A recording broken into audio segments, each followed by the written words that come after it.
Assalamualaikum warahmatullahi wabarakatuh. Shalom. Om Swastiastu, Namo Buddhaya dan salam kebajikan bagi kita semua.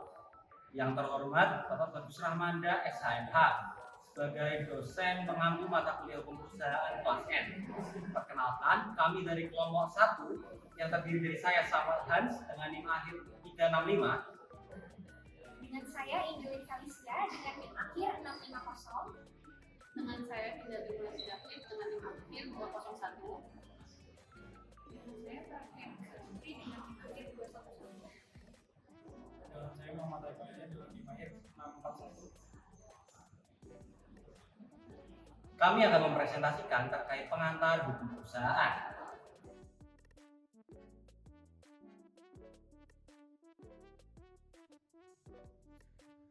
Pengertian perusahaan. Menurut pasal 1B Undang-Undang Nomor 3 Tahun 1982, perusahaan adalah setiap bentuk usaha yang menjalankan setiap jenis usaha yang bersifat tetap dan terus-menerus yang didirikan, bekerja serta berkedudukan dalam wilayah Negara Kesatuan Republik Indonesia dengan tujuan memperoleh keuntungan dan atau laba. Selanjutnya, kita akan membahas mengenai sejarah hukum perusahaan. Hubungan hukum perusahaan dengan hukum dagang sangatlah erat.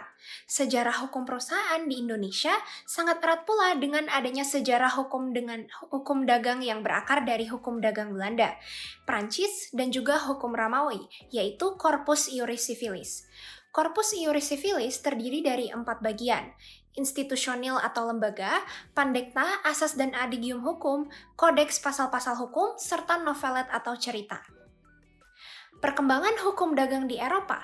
Yang pertama adalah hukum dagang berkembang pesat sejak abad pertengahan di Eropa Barat seiring dengan munculnya kota-kota dagang seperti Genoa, Florence, dan Marseille. Lalu karena hukum Romawi tidak mampu untuk mengakomodasi seluruh persoalan perdagangan, muncullah hukum baru yang khusus yang mengatur tentang pedagang, yang dikenal dengan Koopmansrecht atau hukum pedagang. Dan pada awalnya, hukum pedagang bersifat lokal, namun kebutuhan akan unifikasi hukum muncul karena perdagangan antar daerah semakin intens dan banyak konflik dagang yang tidak terselesaikan. Selanjutnya di Prancis, pada masa Raja Louis yang ke-14, Prancis mengkodifikasi hukum dagang melalui Ordonnance de Commerce pada tahun 1673 dan Ordonnance de la Marine pada 1681. Kodifikasi ini menjadi dasar Code de Commerce pada 1807 yang memisahkan hukum dagang dari hukum perdata atau Code Civil 1804. Lalu Prancis juga mengenal pengadilan khusus pedagang atau Consuls Mercatorum yang menjadi cikal bakal lembaga arbitrase modern. Lalu di Belanda, setelah merdeka dari Prancis pada tahun 1813, Belanda mengalami pluralisme hukum, yaitu pada Romawi, Prancis, Belgia, Jerman, dan juga peraturan-peraturan lokal lainnya. Dan usaha kodifikasi hukum dagang dilakukan oleh komisi di bawah Van Kemper, yang ternyata gagal karena perbedaan pandangan di parlemen. Akhirnya, Belanda mengadopsi Code Civil dan juga Code de Commerce Prancis menjadi Burgerlijk Wetboek dan WVK pada 1838. Dan pada akhir abad ke-19, Molen Graaf berhasil merancang Undang-Undang Kepailitan pada 1893 yang juga diterapkan di Indonesia pada tahun 1906. Dan pada awalnya, hanya pedagang yang boleh mendirikan badan usaha seperti CV, FA, NV, dan sedangkan non-pedagang hanya boleh mendirikan Maatschap atau KUH Perdata. Diskriminasi ini kemudian dihapus pada 1938 atas dorongan Molen Graaf dan Van Apeldoorn. Selanjutnya kita akan masuk pada pembahasan sejarah hukum perusahaan di Hindia Belanda atau di Indonesia, yang mana pada awalnya terdapat 2 pendapat. Yang satu menginginkan seluruh hukum Belanda untuk berlaku di Hindia Belanda, dan yang satunya menolak karena adanya hukum adat. Akhirnya, berdasarkan asas konkordansi, KUH Perdata dan KUH Dagang diberlakukan di Indonesia sejak 1 Mei 1848. Baik, selanjutnya kita akan bicara tentang sumber-sumber hukum perusahaan. Tentunya ada 4 di sini. Yang pertama adalah perundang-undangan, kontra, jurisprudensi, dan kebiasaan. Kita mulai dari perundang-undangan terlebih dahulu. Perundang-undangan tentu saja kita telah mengenal adanya Wetboek van Koophandel dan Burgerlijk Wetboek. Burgerlijk Wetboek merupakan bentuk general dan spesialisnya ada di KUHD.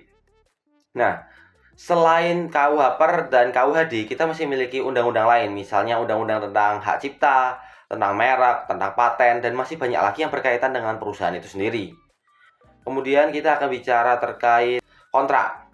Kontrak itu sendiri dalam perusahaan merupakan bentuk kesepakatan yang dilakukan oleh perusahaan dengan pihak lain. Nah, kontrak ini harus dituruti. Mengapa? Tentunya diatur, selain diatur dalam KUH Perdata, ada asas yang mengatakan pacta sunt servanda, di mana kan perjanjian itu harus ditaati para pihak sebagaimana hukum yang berlaku. Oleh karena itu, para pihak harus menaati perjanjian tersebut sebagaimana perusahaan ini.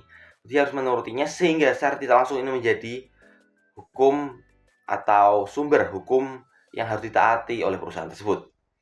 Selain dari itu, kita juga ada jurisprudensi yang merupakan putusan hakim terdahulu yang diikuti oleh para hakim saat ini. Nah, misalnya kalau kita bicara tentang perkara merek itu cukup banyak, ataupun kita bicara tentang perkara penyerahan barang impor tanpa bil itu juga ada, perkara leasing juga ada. Tapi memang kalau kita bicara jurisprudensi ini tidak sebanyak tentang perundang-undangan atau kontrak. Karena memang itu situasional dan tergantung apakah ada jurisprudensi yang mengakomodir untuk itu untuk mencegah suatu kekosongan hukum. Kemudian ada kebiasaan. Kebiasaan dalam praktik berusaha ini tuh merupakan sumber yang dapat diikuti apabila tidak diatur dalam perundang-undangan atau perjanjian.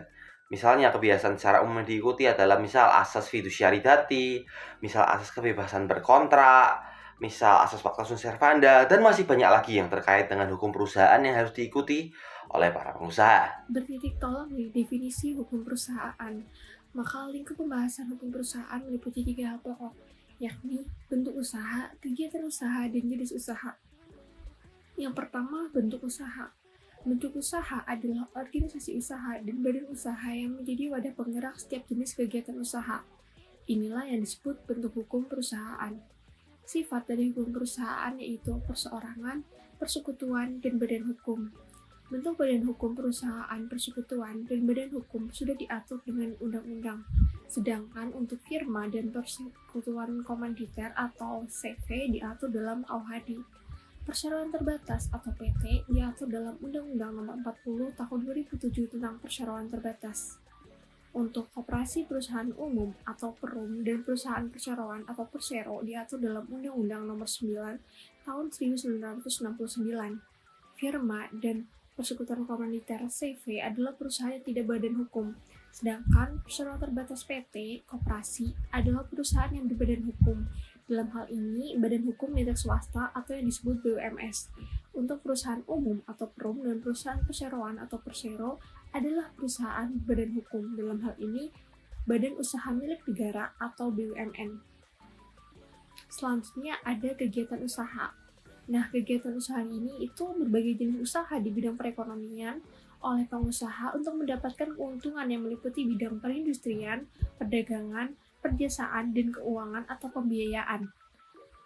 Suatu kegiatan disebut usaha apabila yang pertama dalam bidang perekonomian dan yang kedua dilakukan oleh pengusaha baik itu perorangan, persekutuan, badan hukum. Dan yang ketiga ada bertujuan untuk memperoleh keuntungan.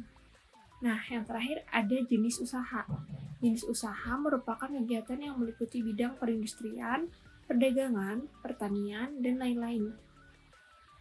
Pertama, perindustrian. Perindustrian ini meliputi kegiatan eksplorasi dan pengeboran minyak, penangkapan ikan, pengelolaan kayu, barang, kerajinan, makanan dalam kaleng, obat-obatan, kendaraan bermotor, rekaman, dan perfilman, percetakan, dan penerbitan, serta industri siaran radio dan televisi.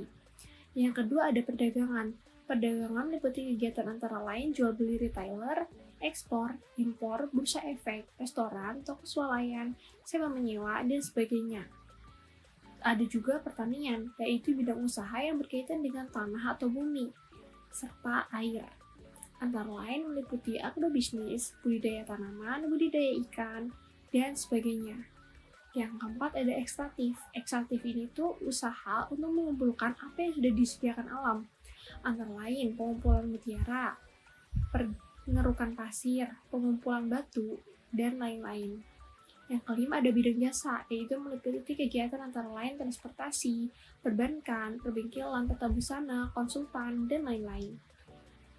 Kemudian ada pembiayaan. Pembiayaan ini antara lain meliputi modal ventura, leasing, factoring, dan customer finance, dan sebagainya. Selanjutnya, kita akan mempelajari tentang karakteristik dalam menjalankan usaha. Karakteristik dalam menjalankan usaha itu sendiri berkaitan erat dengan bentuk usaha, bagaimana ia dikelola, dijalankan, dan bentuk pertanggungjawabannya sendiri bagi para pelaku usaha. Karakteristik dari menjalankan usaha itu sendiri terdiri dari pertama, pemisahan kekayaan. Ini yang kita kenal dengan bagaimana para pelaku usaha sendiri membagi kekayaan atau profit dari hasil atau keuntungan perusahaan mereka. Kedua, subjek hukum dan pendirian. Awalnya, subjek hukum hanya bisa terdiri dari satu atau lebih orang. Tapi dengan pengeluaran terbaru dari UU Cipta Kerja, ini menjelaskan bahwa pendirian untuk melakukan usaha tidak harus terdiri dari satu atau lebih orang. Artinya, bisa saja pelaku terdiri dari satu individu saja. Ketiga, ada juga tanggung jawab terbatas. Ini membagikan tanggung jawab untuk para pelaku usaha itu sendiri dan bagaimana mereka menjalankan tugasan mereka atau melakukan pengelolaan usaha. Yang berikutnya, adanya keberadaan organ perusahaan. Dalam PT terdapat organ-organ perusahaan seperti rapat umum pemegang saham atau RUPS, direksi, dan dewan komisaris yang memiliki fungsi, tugas, dan tanggung jawab yang diatur secara tegas dalam undang-undang. Berikutnya ada kepailitan dan perlindungan hukum. Hukum perusahaan juga mengatur mekanisme penyelesaian sengketa, kepailitan, dan perlindungan hukum bagi para pihak yang berkepentingan, termasuk kreditor dan karyawan. Berikutnya ada transparansi dan akuntabilitas. Perusahaan berbadan hukum diwajibkan untuk melakukan pencatatan dan pelaporan keuangan secara transparan, serta tunduk pada pengawasan dan audit secara sesuai ketentuan perundang-undangan yang ada. Dan yang terakhir, ada pengaturan dalam undang-undang.